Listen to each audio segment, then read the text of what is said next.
All right. Well, I'm Gil Robertson, the president, co-founder of the African American Film Critics Association. And guys, we thank you for joining us today. Our membership, for if you don't know, is comprised of about 60 plus Black journalists who live in largely in the States, but we have a few expats overseas and in the Caribbean. Today we have a great group of our members from coast to coast. I'm gonna start from the left and introduce you to everyone. And our members cover areas in print, online, and radio. So we're gonna start with Sharonda Williams, who is in Atlanta. Hi. Hey. We have Reginald Pounder, who is in Chicago. Hey, you guys. We have Mercedes Williams, who is in Pittsburgh. Hello. We have Anthony Johnson, the movie brother, who is in Houston, Texas. We have Albert McGee in sunny Florida. Hello, everyone. We have Rhonda Rasha Penrice, also in Atlanta. Okay. We have the lovely Katia in Philadelphia. Hi, guys. We have Ray Cornelius at WCOK Radio in Atlanta. Hello, everyone. And we have the curvy critic, Carla Renata, in Los Angeles. Hey. And then we have the voice of God, who actually, it says it's Gil Robertson, but it's our producer, Edward Adams. So, folks, we have Emmanuel in Chicago. Sorry, brother. Better late than never. That's fine. What's up? So, I mean, nothing can be said. And Thomasina out of Philly. Oh, and Thomasina, also in Philadelphia. I couldn't see. There's so many folks on today, but we're going to go ahead and jumpstart this. Obviously, this is an incredible group of brothers. We have ranging from, I mean, the superlative talent of Jeffrey Wright. I think one of the members said, we'll share that later. It's someone who we've enjoyed watching and speaking with over the years, to an awesome new find in Ashton, who, I mean, man, from the first time I saw you in Moonlight on through to your subsequent projects, you just keep getting better and better and better.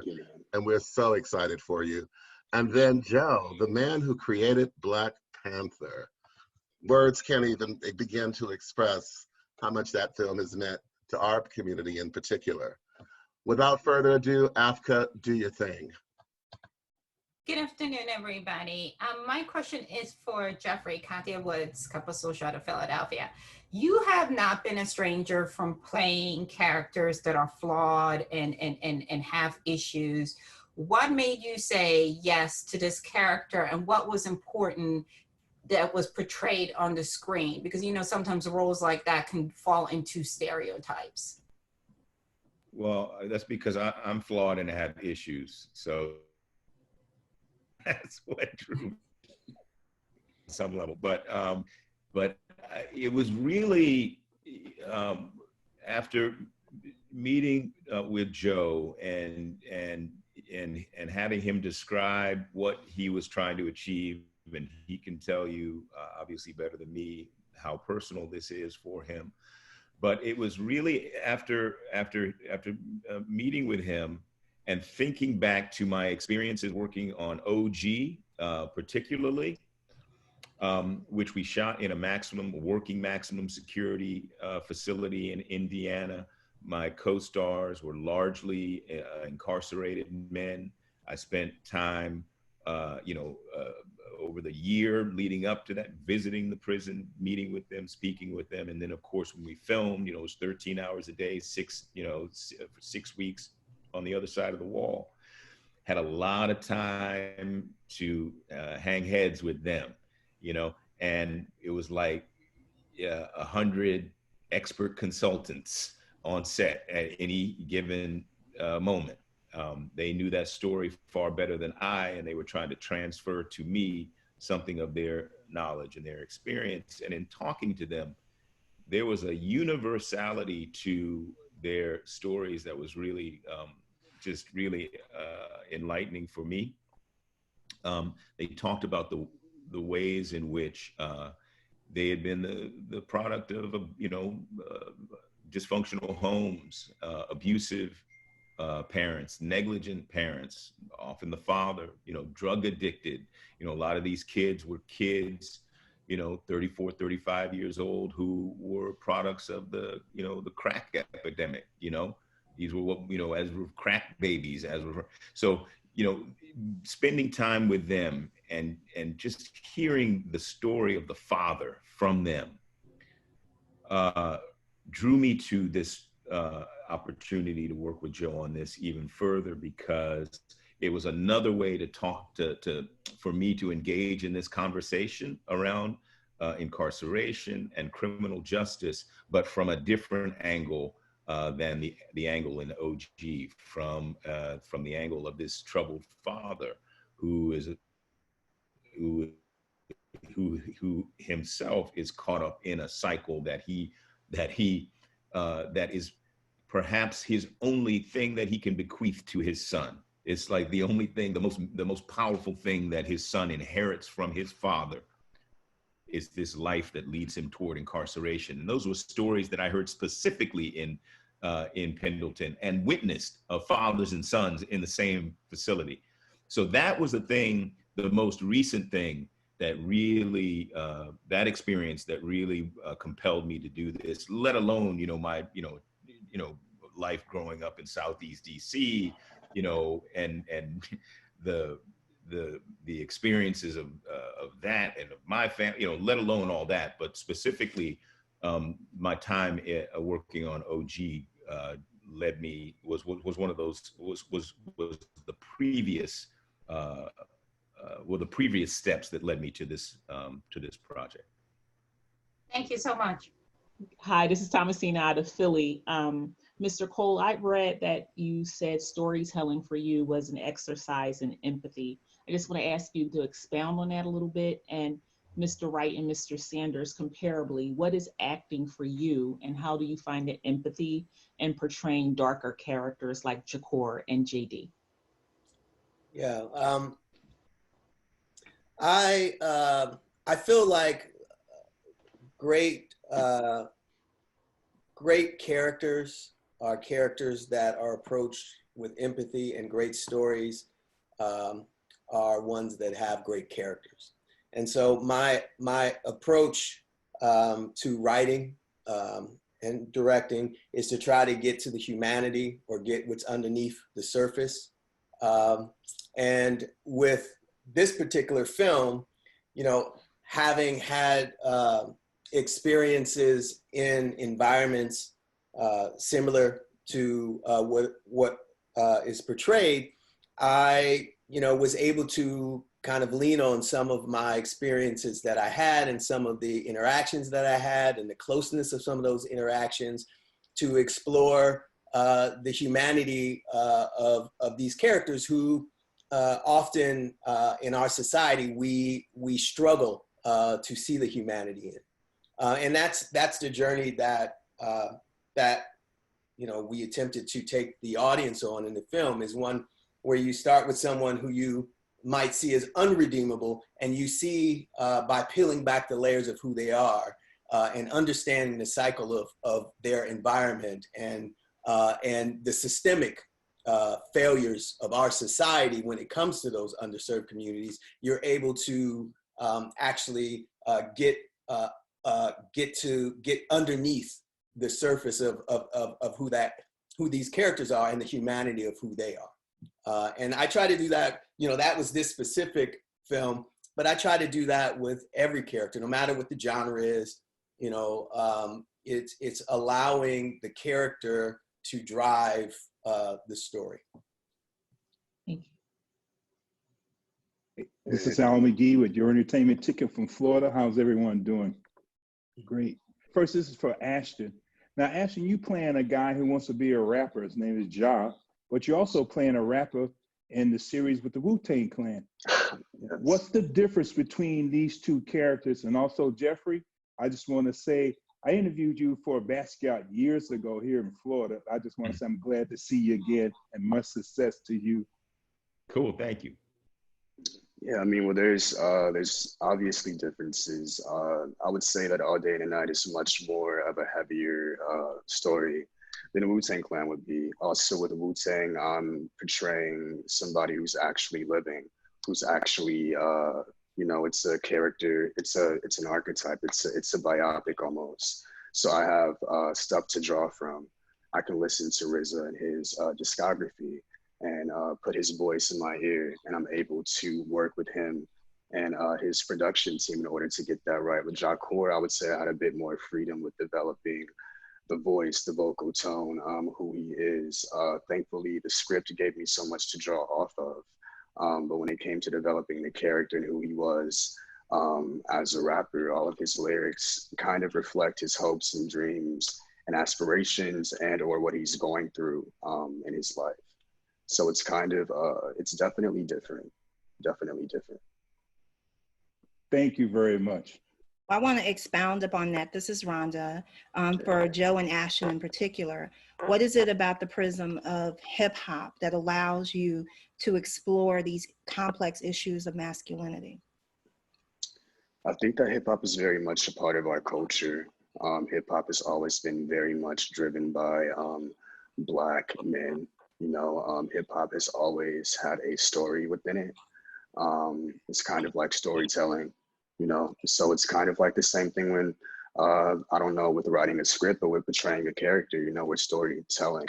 So I would say that this is the type of work that I've been attracted to, these authentic, real stories of Black people and showcasing Black people in all different types of life.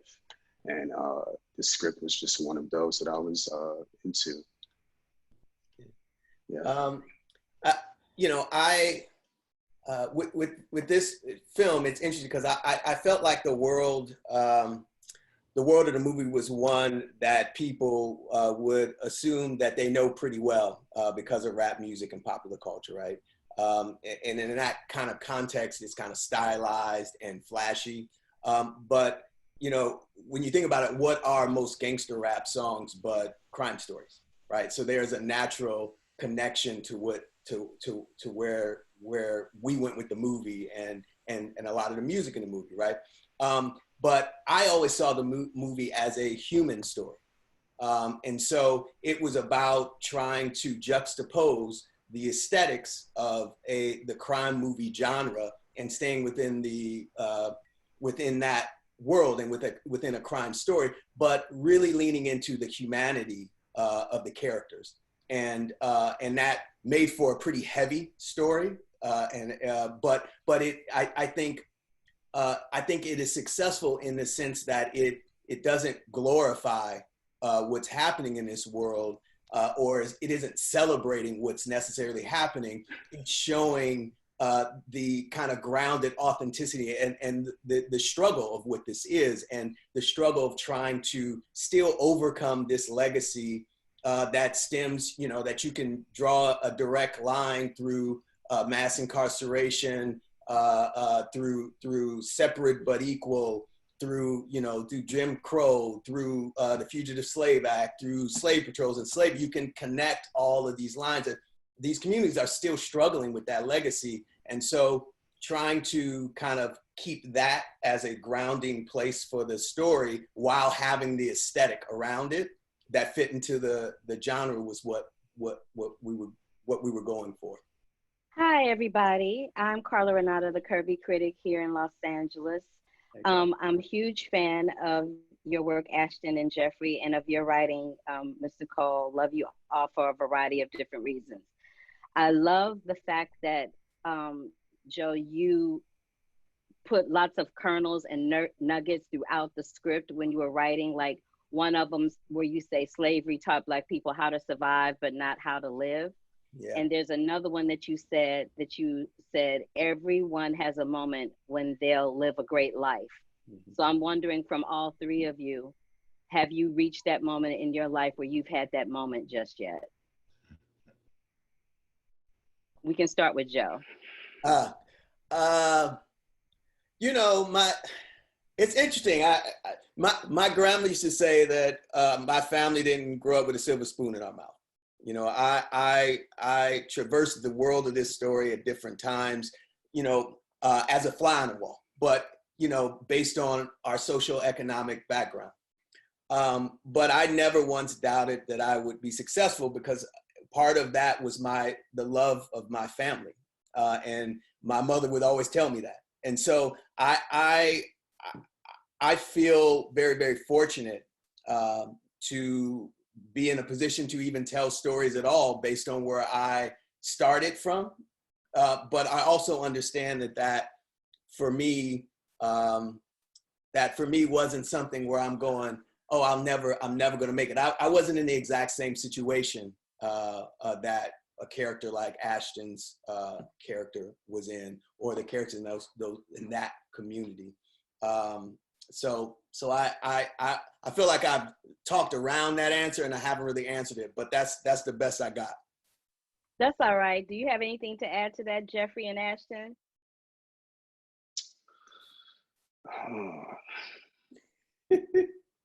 It's definitely like kind of a difficult question to answer. I'm definitely blessed in my life and in my career. Definitely thankful to have the opportunities that I have to be able to make the work and collaborate with people that you want to collaborate. So I mean, a part of the answer is yes, but also there's different avenues in life that we are dealt with, right? That we also have to acknowledge. But yeah, it's an open-ended answer for me, man. Yeah. Yours was better than mine. No, it wasn't. It wasn't. It definitely wasn't. All right, cool. Thank you. Well, I want to hear Jeffrey. Jeffrey, yeah, let's hear Jeffrey's answer. Yeah. Well, it kind of, you know, we were asked something similar earlier, and my answer kind of relates to what Joe was saying in some regard, because it's all relative in some ways, but I think there were moments, and it relates to the film, there were moments in my childhood where I found joy and where I found a sense of place. And that was through my family. And there was, and the thing that came to my mind were very specific memories and around the same event. And the event was a thing that would get me up in the morning at 4:30, like, and nothing gets me up in the morning at 4:30. If I, you know, if I'm barely asleep by then, but 4:30, 5 o'clock in the morning, I would be getting up as a kid, like willingly, and heading out on my grandfather's boat. My grandfather was a waterman or oysterman and crabber down in Virginia on the Chesapeake Bay. And he would, on Saturdays, occasionally, he would take the family out and friends, and we would go out and we would fish until the fish ran out.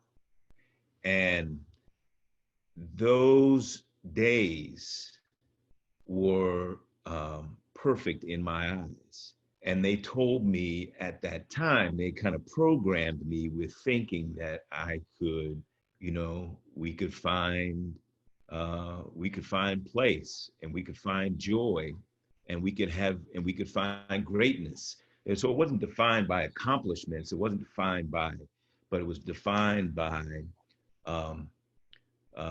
moments like that gave me a window, I guess, of optimism through which to view the world.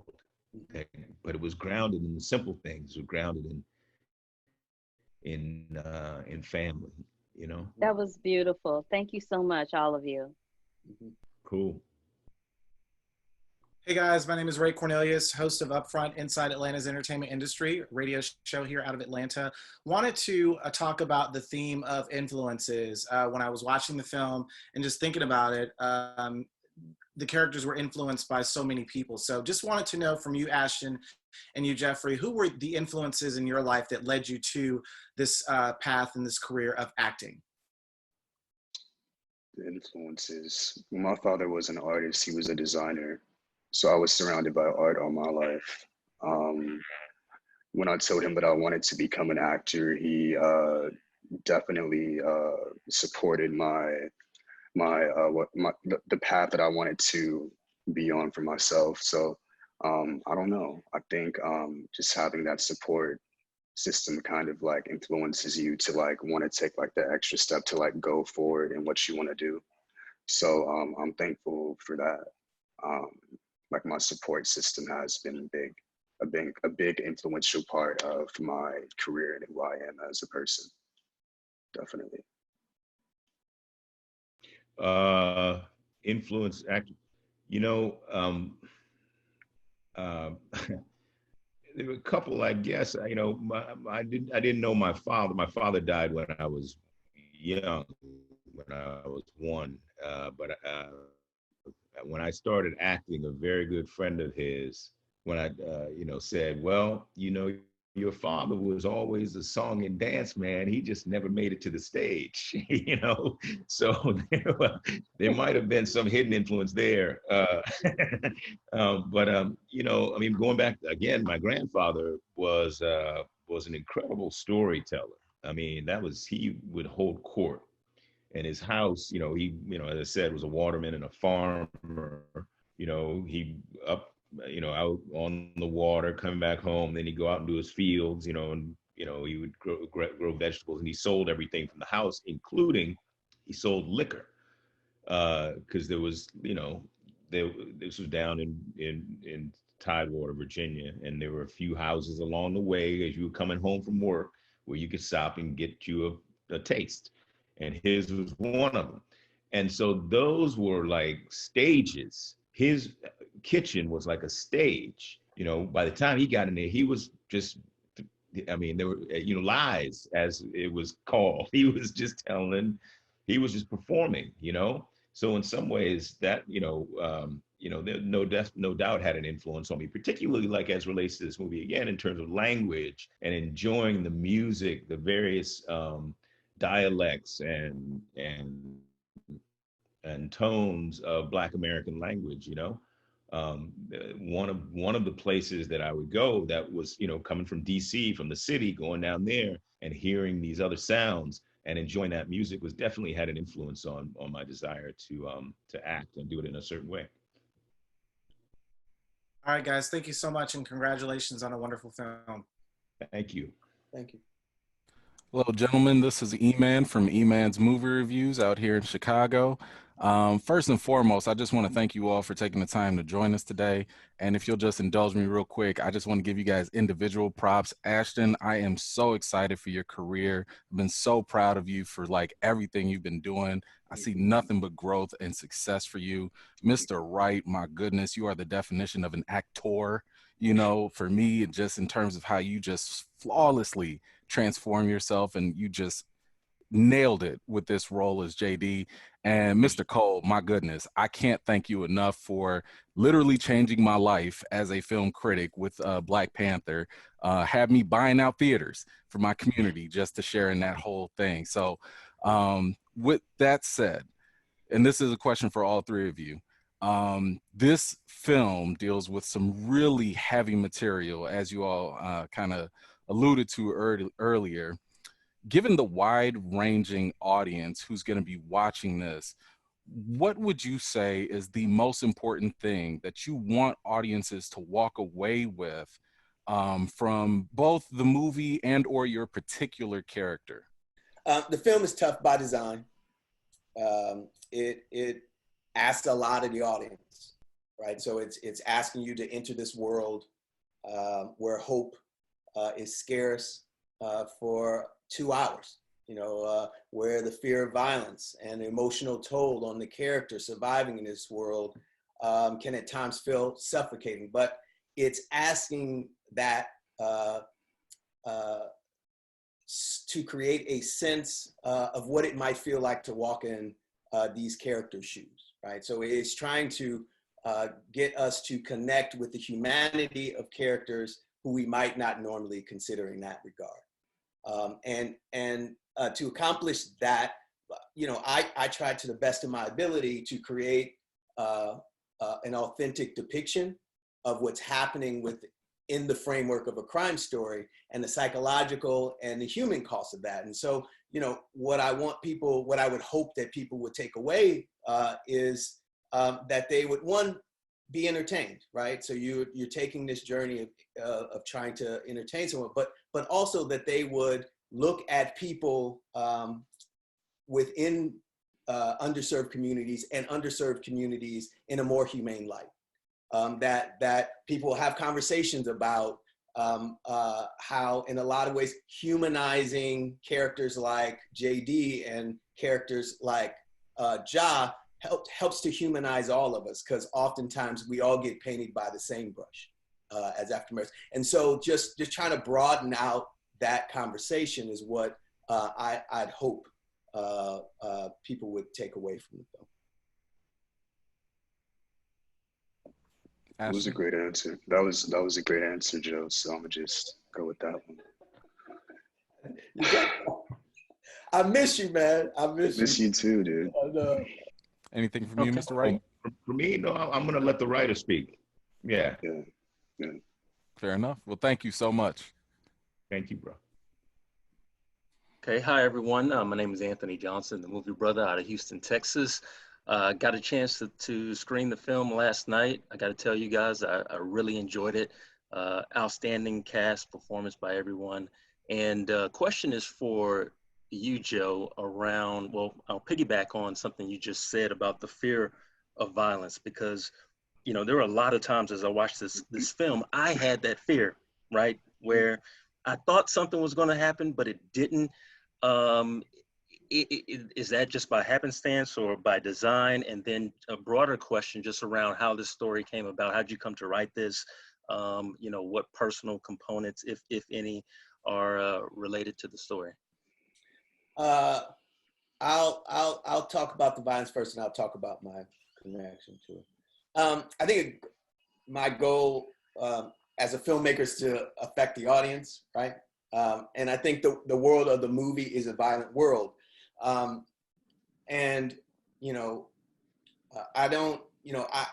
wouldn't feel it would be true to Jahkor's point of view to try to sanitize that, right? Because the movie is following very closely the point of view of Ashton's character.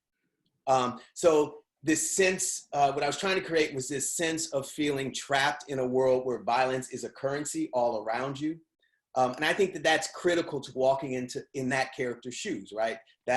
And so trying to get the audience to feel what it would be like in this type of environment where that is something that you're constantly having to navigate or know exists.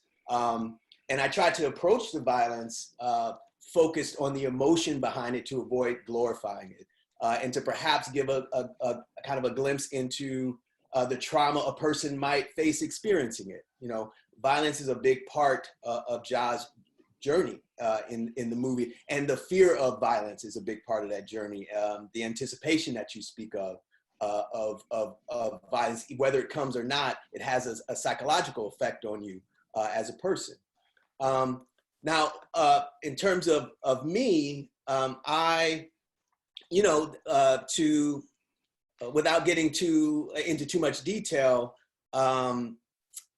I was the final, I guess, touch point for me, or the touch point for me to want to make this film was hearing about someone who had murdered someone who was close to me, and finding myself feeling sorry for the person, for the murderer, feeling sorry for this person based on the systemic and dehumanizing conditions that often the poorest among us are forced to live. And so for me, the idea was I needed to try to humanize this, to humanize characters and people in this world by peeling back the layers of who they are, so that we can see that they're the sum of their parts and not the end result. So yeah. Hi, I'm Mercedes Williams, the movie scene queen out of Pittsburgh, Pennsylvania, here locally, owner and film critic. I have like a twofold question, and it's kind of, I have a son of my own, so I'm wondering from you guys as the actors, what was the overall theme or message you would want young African-American boys or men to get?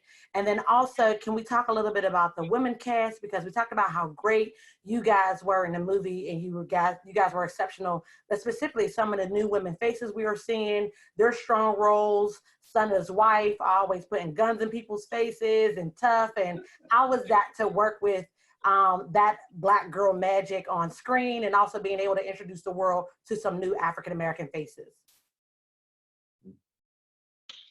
I think our female cast is awesome. Yeah, Kelly. I only got to work with Kelly and Shakira, but yeah, they killed it. Very heavy roles that they had to take on, so it was refreshing to have the same type of energy being on a set. I think there's like a lot of themes within this film. One being nature versus nurture. The nurturing coming from the women in the film for Jahkor. I also think this film is about breaking generational curses. 100. You know, and we fall into that a lot. We see that often happening within our community, and a lot of people falling within the pattern of Jahkor.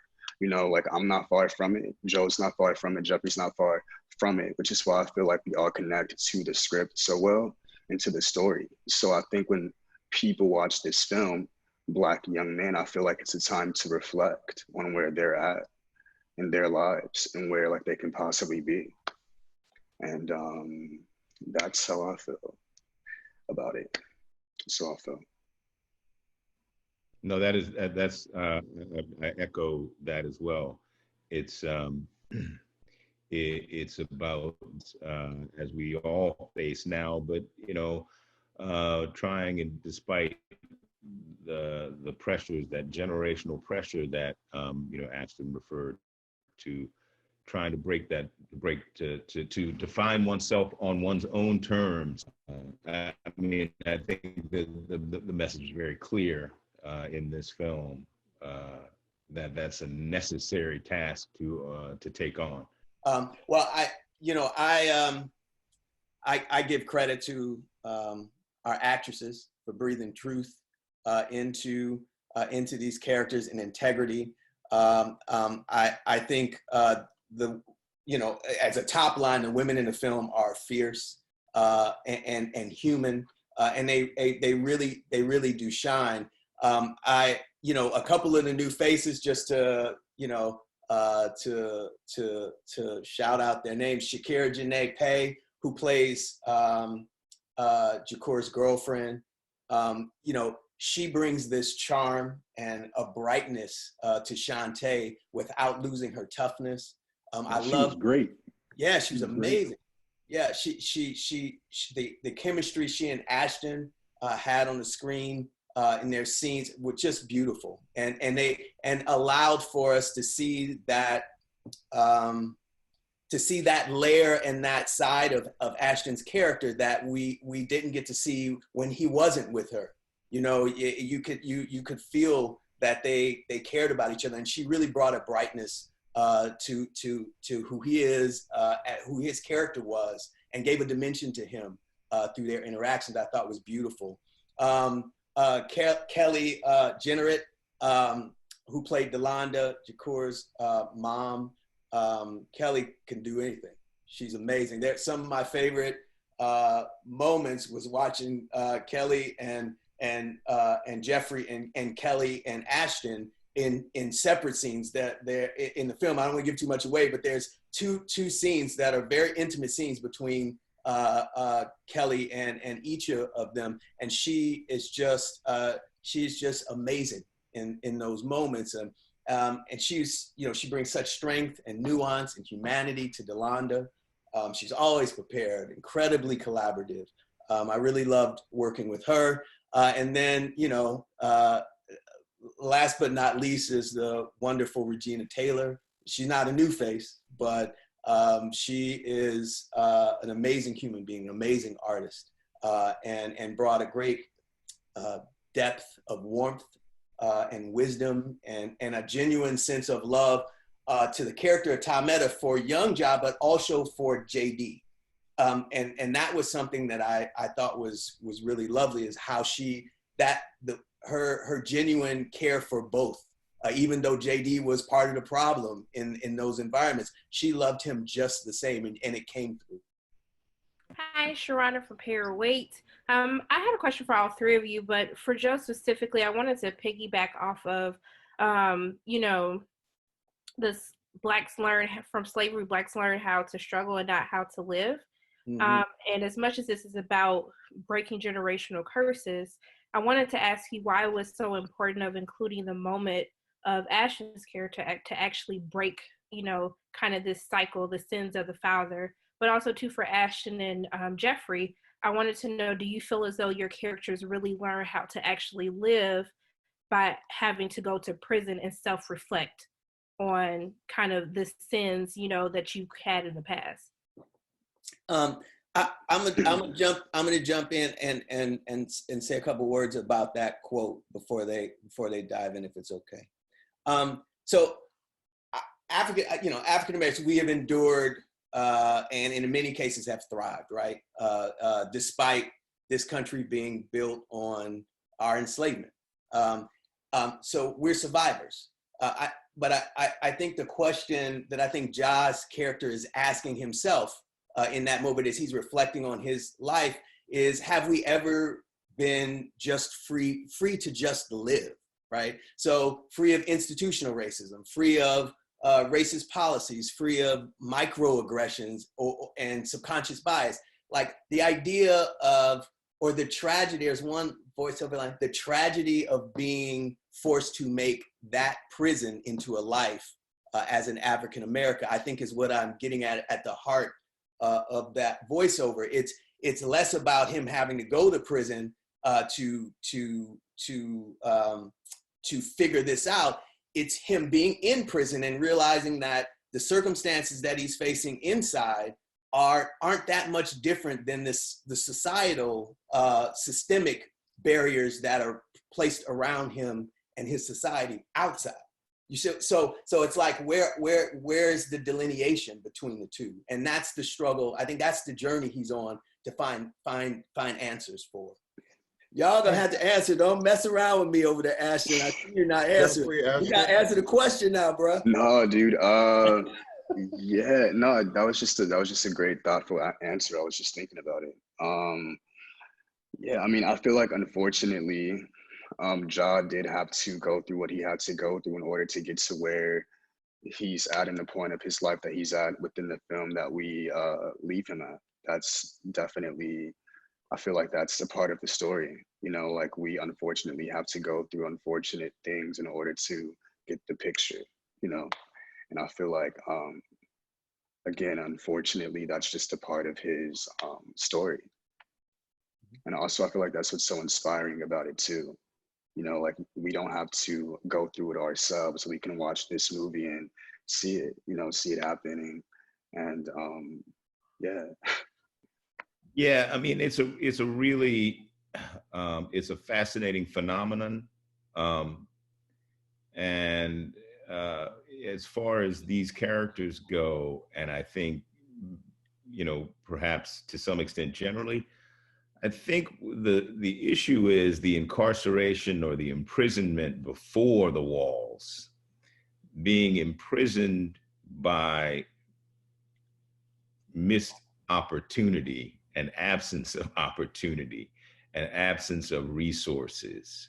I mean, they're in some ways, again, going back to this experience of being with these men for so long on the inside, it was very clear that their path was set early on.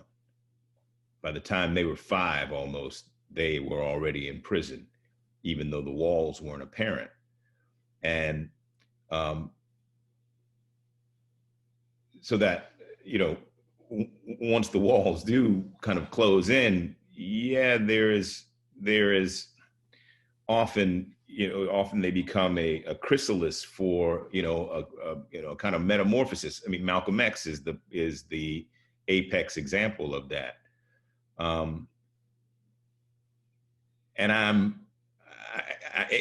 can't really answer this question because it's always been a conundrum, a puzzle for me, and it's a major tragedy for me that chrysalis can't exist or doesn't exist often, prior to the walls closing in, and that put and that's the nature of the imprisonment outside the wall, is being imprisoned in a lesser self, and being imprisoned in such a way that the greater self can't find room to flourish. And somehow inside the cell, in isolation, it's actually more possible than it is on the outside in some cases, which is a weird tragedy. Hi, this is Reggie Ponder, the real critic out of Chicago. I'll echo what everybody else has said about you guys. Thank you so much for bringing this to the big screen, and thank you for the work that you guys have been doing. Mr. Wright, when you were doing We Are Not Done Yet, you talked about PSTD, and in this environment in which you guys find yourselves as characters, there seems to be a lot of PSTD happening with these characters in the life and the environment in which they live. There is a scene in there where the Joe puts where you turn around to your son and you actually tell him he's going to be better than that, he is smart, that he is good. But it just seems like that whole statement that you said the path was set before they even got started. Can you talk about the whole PSTD thing in terms of living in this kind of environment and trying to make it through?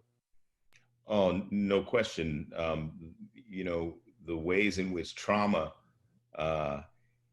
injures us individually and also collectively is pretty apparent in underserved communities. And there, I appreciate that you saw that piece. We're Not Done Yet, but yeah, PTSD is, I think, a too often unspoken issue in Black.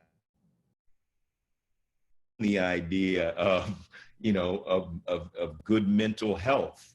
We don't seek out or have access to therapy, but we self-medicate when the more constructive resources are not there. So yeah, I really appreciate you saying that, and I think trauma and the role that trauma plays as is perhaps the great white elephant in the room. Great. Guys, it has been a tremendous opportunity. We thank you again for your time, but we're looking forward to seeing you in your next projects. And again, kudos for your work on this piece of work. And thank you, Netflix. Thank you. Thank you. Thank you.